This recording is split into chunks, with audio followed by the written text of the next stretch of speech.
Welcome to the O Horror Podcast. Join me as I take you on a journey of the senses and the mind into the darkness. Sit back, relax, and enjoy today's story.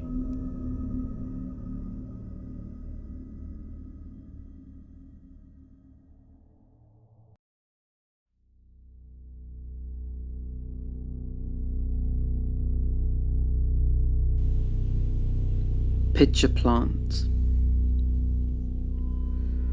This mansion is a study in architecture at war with itself. It's not just the windows that don't match and the turrets that don't overlook anything and the roof that sits flat here while looming at impossible angles there. Nor is it just the exterior walls that, seen from one angle, seem rotted and decrepit and about to collapse, and seen from another, gleam like jewels. Nor is it the gnarled skin of the columns that support the overhang of the front entrance, or the glistening scarlet door that seems poised to open until you see that it's not a real door at all, but just a reasonable facsimile carved with great love into what would have otherwise been just a featureless brick wall. It's the way that none of this stays the same for more than about 2 seconds. The way you can focus on one bay window or one turret or one balcony, only to see it shift, retract, and sink beneath the house's surface like something swallowed by an amoeba, only to emerge seconds or minutes later wearing a different shape, a different character, a different purpose in the overall design. It is impossible to face the mansion without knowing that it has always been changing, plank by plank, brick by brick, for as long as it stood in this damned and isolated place beneath scarlet skies in a blackened country far from any roads. You are impressed. Most normal houses provide no challenge to you. You're not just an excellent thief, you're the first thief.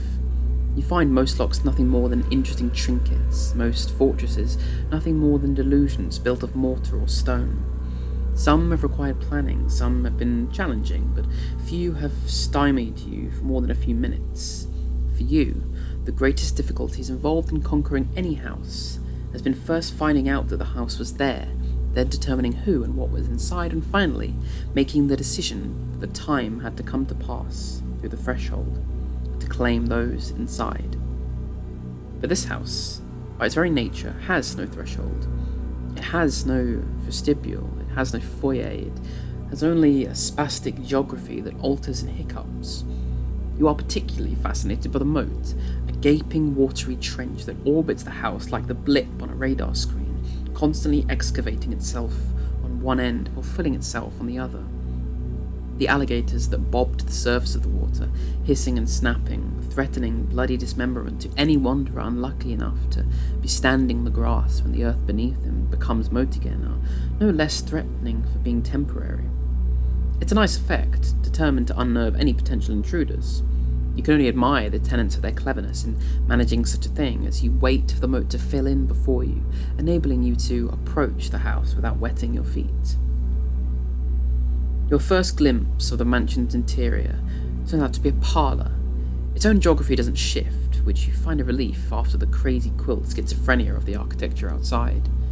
It's still a nasty place, choked with dust, unlit, except for a single shaft of sunlight entering through the same window that just admitted you. The sunlight doesn't change angle or orientation, despite the window's ever-changing attitude toward the sun. The by itself is enough to make you look back out the window so that you can spot the motionless clouds and gnarled trees and the frozen position of a bird caught in mid-flight, and from them make the determination that time inside the mansion has been compressed to fit inside a single captured moment. It's an impressive trick which bodes poorly for the number of even more impressive tricks that the tenants might have still waiting for you as you penetrate deeper and deeper into the house. You take it as a welcome indication that now you're free to take as much time as you require. Turning from the window, you regard the rest of the shadow-choked room, the bookshelves stuffed with volumes chosen for their bindings instead of their literary value, the fireplace sitting black behind an iron gate, the trophy heads of a rhino and a moose looming over a grand desk. Something, a rat or perhaps something stranger, scratches in a corner. A pair of carved mahogany doors sits invitingly at the far end of the room, but you don't head there right away. Instead, You move to the desk, which bears a single yellowed sheet of paper so carefully centered that it screams set decoration. The dust covering the desk is so thick that the paper itself is impossible to read at first, but you sweep away at the detritus of years and read the words that have been left for you in ink as black as the purpose here. Leave us alone. It's the first pathetic thing you've seen in your arrival, and it lets you know that the tenants are frightened of you. You crumple the paper without a thought and drop it to the floor, wondering just how long it will take the dust to bury the useless warning forever. A deadbolt seals the double doors, but it's no challenge. You glide through the opening into a long grey hallway that seems to extend an infinite distance in both directions. The air is obscured with dust and vapour, but you can see that the walls extend at least as far as their vanishing points. There don't seem to be any other doors or branching corridors as far as you can see. The floor is ceramic tile, the walls are lit by a series of torches sprouting eternal flame. The air echoes with the distant sounds of daggers sharpening on whetstones. You stand outside the parlour, glancing first one way and then the other, admiring the impossibility of the choice you've just been offered. It's infinity both ways. You could very easily commit to one direction or the other and spend hours or days or years trudging toward an imaginary destination, always wondering whether it was truly up ahead or instead receding further with every step. You could, but you won't. It's too easy a trick to fool the likes of you. You know that there's no life to be found either way, and that in any situation where you're offered two equally unacceptable choices, the only true solution is to make a point of choosing neither. So, you stand still and listen, focusing past the sound of daggers to the even more distant sound of a young woman crying. It's not close, but the acoustics of this house have protected the sound, funneling it down the corridor and delivered it to this spot, just where it's soft enough to be subliminal. You might have missed it, you could have forgiven it for missing it, but it's there. And the closer you listen, the more you hear. You can tell that the tears are not new, that they have nothing to do with your presence in this house, but have rather been flowing for almost as long as the house has stood itself. That the woman, though young, has suffered enough to feel ancient, that she knows she is hurt and that it won't make a difference, and most importantly, most useful to you as a stranger struggling to make his way through this place, that she is swaddled in darkness. Darkness, you decide, is the way to her. Without taking a single step, you look around for a shadow and find one, a short stroll away, hiding between a pair of torches that have gone out. It is not impenetrable darkness, but it is all the occupants have provided, so it will have to be enough. You make your way there, your bare feet splashing in puddles of stagnant damp. You take your time, you face the spot the light has abdicated, and you step inside. The voice in the darkness is familiar and hateful in its familiarity. When I was 7 years old, I found a stray cat that had been wounded by some kind of animal. It was lying on its side on the road with one eye gone and its guts opened up like a canvas sack. I could see intestines through the hole in its belly. There were already maggots hard at work on the insides there. I knew from the way that the belly moved up and down that it was alive anyway. It didn't have enough strength to cry, but it was alive and in pain and aware of everything that was happening to it. If I knelt close to its face, I could make it see me through its one good eye, the one animal that had wounded it had gone to. The other eye was flush against the ground, half in and half out of the cat's juices. It was just an empty glass ball, like most cat eyes, not remotely expressive to speak of, but it was still enough of a window to look in and see what the beast was thinking, whether it wanted to live in agony or preferred instead to die in one sudden burst of pain by being hammered with the largest rock it could find. I saw something that wanted neither. That was as frightened of ending as it was continuing. It hated me for being there. It hated me, thinking I was you. That seemed to be the end of the story, for now. You emerge from another shadow, in a bedroom, choked in pink tapestries. They hang limp as shrouds from ceiling crisscrossed with spider webs, their erstwhile cloying brightness reduced by dust and age to a shade reminiscent of the flesh beneath peeled skin. The air smells like perfume, disease and fear. There are scavengers too, which shriek and scurry for their hidden bolt holes as soon as you, the enemy, move into the sickly gloom that the inhabitants of this place are willing to accept as light. One of them, a rat so drawn and skeletal that he might have been long dead anywhere else, shows more courage than his fellows. He doesn't flee from you, but charges, his long, sharp teeth gleaming. You lift up one foot and stomp him flat, even as he imagines himself about to enjoy meat stolen from your leg. The blow is flawless in its brutality. You come down with all your weight, break his spine, crushing his ribcage, making juice of all that sits inside. His last breath escapes in a pink mist. You step away, feeling no particular satisfaction and no particular pleasure, thinking only that you just removed the most minor of obstacles. You move further into the room, past a mammoth chest of drawers, past a looming wardrobe, past an ornate Victorian dollhouse that rotates on a desktop turntable to alternate this display between the grey shingled exterior and an inner maze of miniature rooms where tiny clockwork figures in gowns and tuxedos move up and down halls on tracks that never intersect. You pause long enough to watch their progress and decide they've probably been playing out this meaningless charade for years, neither meeting each other or establishing communication or accomplishing anything useful with their ersatz lives. They don't even possess charm or entertainment value, which is the least one should expect from toys. For a moment, this annoys you so much that you consider dashing the entire mechanism to the floor with a sweep of your arm, but then you spot a little room on the 4th floor, where a lady doll in a puffy pink dress sits endlessly brushing her hair before a mirror with tiny flickering bulbs. The mirror she faces is small but real. There are words painted on it in almost microscopic letters, painted red to simulate the effect of lipstick on glass. Leave while you can. This doesn't even come close to unnerving you. It does, however, give the dollhouse a reprieve. You turn your back on it and move with a slow, confident gait toward the canopied 4-poster bed and the woman lying there. The bed is massive. It's ancient, luxurious. A thick, rotten must rises from the sheets. The dust is thick enough to make ridges when you sweep your hand across the fabric. It's human dust, the kind that comes off from skin, flaking off in years over years of consistent habitation. It is dry and smells of sickness. The woman lying on the bed's centre smells that way too. She is leonine and ancient, her skin drawn transparent as parchment over a knife's edge.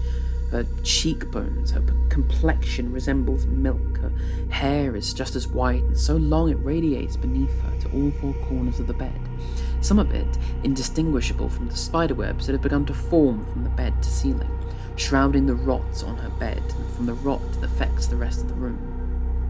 Her arms, lying flat at her sides, are swathed in something so shiny that might have qualified as sensuous.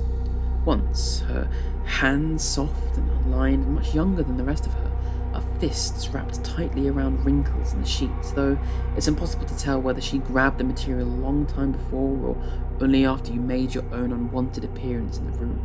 Her eyes are clouded, and it's easy to see that she must have been extraordinarily beautiful a long time ago, and that she's been imprisoned in this house so long that she might not have had any opportunity to revel in it. Even now, she seems much younger than what must be her actual age. She may have shriveled, but there was never enough in her existence to crinkle those eyes or line that forehead or form the welcome marks left by her life filled with frowns or smiles with tears. She doesn't look at you as you approach, but she does tremble, and when you close your cold hand around one matchstick wrist, she weeps. The tears that burst from her unseeing eyes leave straight-line tracks on a face buried by dust accumulation. She opens her mouth just wide enough to gasp and she says, "I know you." You could leave it at that. You could be a great bastard. You have been before, but you have time for curiosity. So you lean in close and you stare at those unseeing eyes from a distance of inches, and you look past the clouded corneas and you drink deep the lonely desperation that once upon a time drove her to this cold and twisted place. You ask in a whisper just how she knows you. She closes those blind eyes as if to block out just the pretense of sight, and she murmurs, "He's been waiting for you." A deep breath. "You know where he found me, before he cleaned me up and brought me here." You know. You know, of course, but you let her speak. "Assaulted and left for dead, that's where. I was so far gone I didn't even hurt. I was looking up at the sky, my left leg twisted beneath me, watching the rain fall upon my face, feeling only annoyance at the wet. I didn't realise I'd been shot. I'd gone past pain, past caring. I didn't even care that my baby daughter was beside me, wailing, thumping me with that little fist of hers, trying to get her mummy to wake up, not understanding why I wouldn't. I had nothing left in me, not even my love for her. All I felt was cold. It's remarkable, but as frightened as she is, as helpless as she is, as difficult as it might be for her, she still speaks these words with a detached amazement, as if unable to believe they apply to her. After all that, I lived. She died, which of course you also know. She takes one deep, shuddering breath. It was a war, you son of a bitch, you bastard, you cruel, worthless piece of shit bastard. Of course I know you. Don't you think I've been waiting all this time for you? Don't you know he's been waiting all this time for you? A sack of a breast rises, falls, shudders. Don't you understand that he built this house for you? The weeping resumes. You lift her withered arm and place it across her chest, crossing it with perfect precision with the other.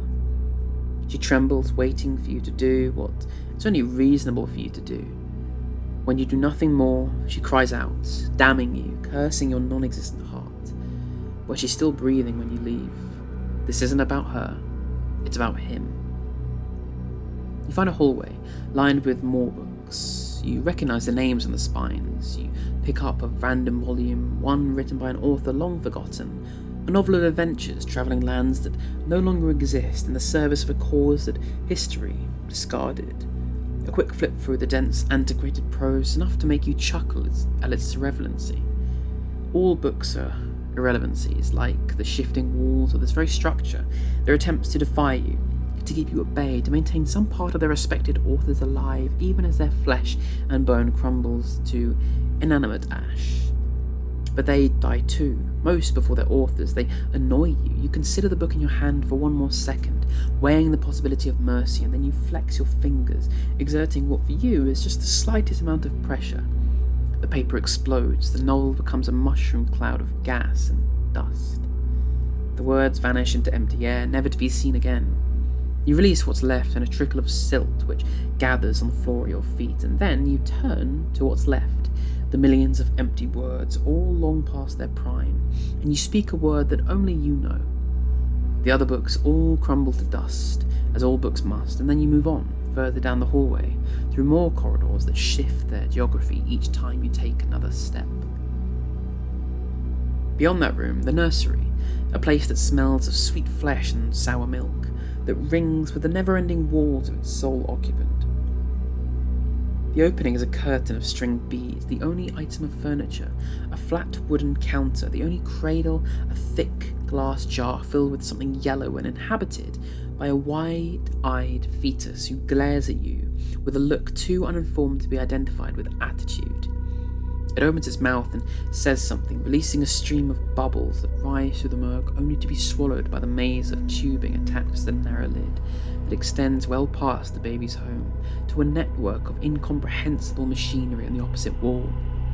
There's no way of knowing what the baby just tried to say, even if it has lived long enough to develop its own vocabulary, and you have no doubt that it has lived untold lifetimes past the hour where it would have been delivered stillborn. There are not words, but the embryos of words, not pleas for blessed release, but the aimless rambles of a thing which never had the chance to know a life in the world beyond the glass.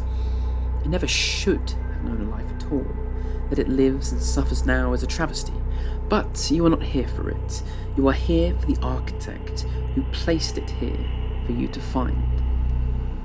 The next room of note is a repository of skulls, thousands of them, all bleached, all blank-eyed, staring, stacked in pyramids and situated to grin at you as you walk past. Some hang from the ceiling on strings and spin forever, surveying their brethren from every possible angle. The floor is a tilework of femurs. Before you take 3 steps, you trip a lever or other activator of some kind, and a recorded voice begins to play. Deep, resonant, filled with dust, with every word a measured condemnation. You recognise the voice. You know it well because you have heard it cursing you an untold number of times, most recently telling you a story about a cat. You have wasted so many years, called away by other duties, looking forward to the day when it will be your pleasure to hear the voice stilled. Today, as you pick your way through the maze of remains, it says, "Do you recognize any of them?" I do. I know every name, every face, every dream deferred by sudden ending, every soul that plummeted into despair because the owners of this beauty saw you coming and knew that there was nothing left for them, not on this world or any other. I can tell you how many cursed your name, how many wished they had never been born. I can understand them so well that it's almost as if I killed them myself. I didn't, of course. You, of all creatures, know that. I would have had to tear out my own heart before I could do such an evil thing. But I came upon all of them after you were already done. I took what you see around you because I thought it would be instructive to show you all these faces again when the time finally came for us to meet. I want you to know how seriously I took my awareness that someday I'd be meeting you too. Of course, if any of this gives you any pause whatsoever, please feel free to get the hell out. It would be the easiest for the both of us if you just gave up on the idea of taking me where you took them. I have no problem doing without that pleasure. I just want you to recognize, if you haven't already, that it might be best for you to leave here. Go away, don't come back, forget this place, vanish if you don't want to confront me. The floor ends in a precipice. The drop before you seems endless, the walls extending downward well below the ambient light's ability to reveal anything that might be waiting for you down below. The darkness has no terrors for you, of course. You've always been the presence that lurks unseen in most dark places, but things have been done to this particular blackness, enhancing it, making it opaque even to you.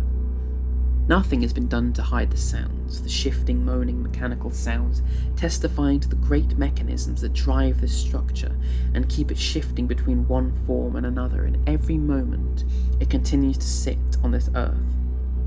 There must be gears below, and pistons, and tense uncoiling springs, and even things more sorcery than engineering, all locked together in combination to lift that wall, erase this door, force the windows to race around the outside walls like creatures pursued by monsters. The design and construction strikes you as a project capable of consuming more than normal lifetimes. The arrogance that would lead the unseen architect to believe that even these efforts would be enough to drive you away is enough to drive you to rage. It is hubris enough to offend the gods, as indeed you, as one of them, are offended. You step out into the abyss and let yourself fall. Falling takes longer than it should. The mechanisms that transform the house every instant reinvent this shaft every instant, inducing the floor not far below how to recede and recede and recede even as you tumble further and further. He speaks to you all the way down. "I know murderers," he says. "I have seen the look in their eyes as they drove knives into innocent hearts. So have you. I know dying. So do you. I have held their hands as they fought for one last breath of air. I know bereft as I have seen the world as they see it, and everyone they love is dead. I know traumatized, I've shared their madness as they stumbled uncomprehending through fields of mute corpses. I have shared the pain of unknown others as they were drowned, strangled, shot, extinguished, eaten alive by tumors and crushed alive by heavy weights. I have borne that stone weight in my lungs as I bobbed, weakened and desperate, through flood waters too violent to permit the survival of a swimming man. I have felt teeth rip through my flesh. I felt my own flesh turn against me with illness. I've tasted all your shapes vicariously through the experiences of others. I have considered the final passage required of all people, good and evil, wise, stupid, rich, poor, young, old, deserving or not, and I have made myself the sworn enemy of the one who escorts them all. All I ever wanted to do was defy you. All I ever had to do was stay out. This could have been my refuge. Why didn't you take my warning? Why didn't you just leave me here to wait until I decided I was ready for you to take my hand? Is it pride, you son of a bitch? Is that what drives you now? All of this is so familiar to you that you are relieved to strike the bottom, on a soft, spongy surface that does little to ameliorate touchdown. terminal velocity that would have powdered the bones of a human being. It causes you no pain, of course, or inconvenience at all, just annoyance that there's still, after all this, even more terrain to travel. A grey corridor leading to a vague light at the end of it. You've heard countless voices in countless languages wheezing your name, cursing your existence, and bargaining for special treatment in your eyes. You've heard the articulate and the inarticulate alike offer arguments in favour of special dispensation. Many appeal to fairness. It is not a language you speak, and even if it were, there would be little chance of you speaking it now. Not after you've had to undergo such hardship, such inconvenience, just to claim a life you should have been able to take years ago. Today, you will wear your most terrible face. At the end of the hall, you find him. He sits slumped on a marble throne in a chamber with more dust than air. He is as old as any human being you have ever seen, even older than that damned woman upstairs. His skin is a thin veneer of nigh transparent tissue barely covering his crackled and brittle bones. His eyes are filmy yellow globes, so dry from years of blindness that they don't even glisten the way living eyes should. When he inhales, it's with the resentful wheeze of lungs that have had more than their fair share of dust and ashes. When he exhales, his breath bears the stench of organs gone rotten inside. When you draw close, the withered cords of his neck draw that muffled face to greet yours, and his parchment cheeks tighten, revealing a full set of teeth, not white, but black from rot. It's a smile every bit as corrupt as yours, and now that you're upon him, you greet it with a skeletal grin of your very own. Were he able to see you, he would lose his mind, but he is blind. And when he speaks, his voice, not even a whisper. You came, I defied you so long that you came. You ignored all the warnings and you came. You walked past all the warning signs and you came. Ignored temptation I offered and you came. You are the Reaper and you are inevitable. So, take me. You oblige. You lay hands on his shoulders and you breathe in, swallowing the intangible vapours that separate dead meat from living tissue. It tastes horrible, like any meat's gone mad. A lot like it always tastes when you should have come sooner. Only worse, because your arrival has never been this much past due. Inhaling, you know at once how many years he's been decrepit, how many years his withered pump has kept beating, only because you were never able there to stop it. How many years since he felt joy or hope or anything that would have given his stupid, finite existence a point. You know that only his bitterness, his hatred for you has sustained him, and that it has never been enough, that though historically few mortal lives have ever been worth living, his, in this single-minded wait for your arrival, has been even more empty than most.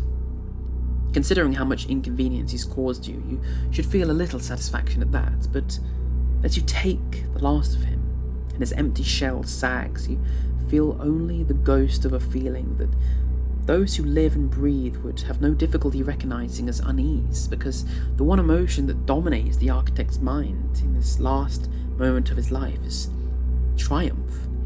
He thinks he's won, but it isn't until he slumps, revealing the object that sits on the table behind him, that you understand why. It's a pitcher plant, a living lure of scent and sickly smell designed to attract flies that, once inside, cannot make their way back out to the exit. You look inside and see a dozen separate flies trapped at the bottom. They're all as ancient as the man you just claimed, but they're all alive, all damned, because until this moment, you were never here to take them. And if you left at this moment without doing what it has always been your duty to do, they would remain here forever, twitching as the years became centuries and the centuries became eons, withholding that one moment of merciful release that only you can provide. They are not capable of thought, and they cannot spend their eternity imprisoned, remembering how easily they were baited. They can only buzz with impotent fury. You tap the plant with the edge of a fingertip, and all the days of its extended lifetime return in a rush. It curls at the edges, dries, turns black, crumbles to dust. The flies inside stop buzzing, stop moving, rot, fall apart, and disappear. In an instant, There is no plant, no fly, it's just an empty tabletop bearing nothing but the empty space where the plant had stood. An empty space that resonates with a message as clear to you as any words ever could be. The fear that engulfs you then is volcanic and all-encompassing, the kind of dread you have caused in so many. Your breath cannot catch in your throat because you have no breath. Your heart cannot race in your chest because you have no heart. Your spine cannot curdle in terror because you have no spine. But you feel the fear anyway, the sudden realization that you have spent this day like any other dumb animal, lured by the illusion of prey into cramped and fatal spaces. You race back down the hall in a single graceful swoop, uncontaminated by any actual footsteps. You burst into the black room at the bottom of the shaft you descended not long ago. A dark place then is already growing darker. The mechanisms that keep this house in motion, that rearranged walls and kept corridors and rooms illuminated when necessary, have begun to shut down, stopping at every gear, closing at every door, turning off every machine, extinguishing every light. It is already too dark from Enderseat, which inconveniences you not at all, as you're not a man, but barriers have slid into place in the shaft above, blocking the path as to the rooms above. And though you have always been talented at slipping past solid walls, you have already sensed that if you started to climb this shaft and made your way past the first of the obstructions to stand between you and the outer world, then all you will have to expect from now on is a series of additional barriers and obstacles and tricks intent on no goal more than standing between you and everything that still lives. It's enough to stagger even a presence who has never been lost, who has never needed of instruction, who has always been able to find his way. You might very well figure out an escape route sometime before the world above recognises the disaster of your absence, but you might never. You might spend forever staring up at the darkness, unable to fathom the way out. You might try and fail, and you might succumb to despair greater than any ever felt by merely mortal prisoners. Because even those have always known that escape of a kind was inevitable, and never beneath the stars has such a merciful end ever been planned for you, the Reaper.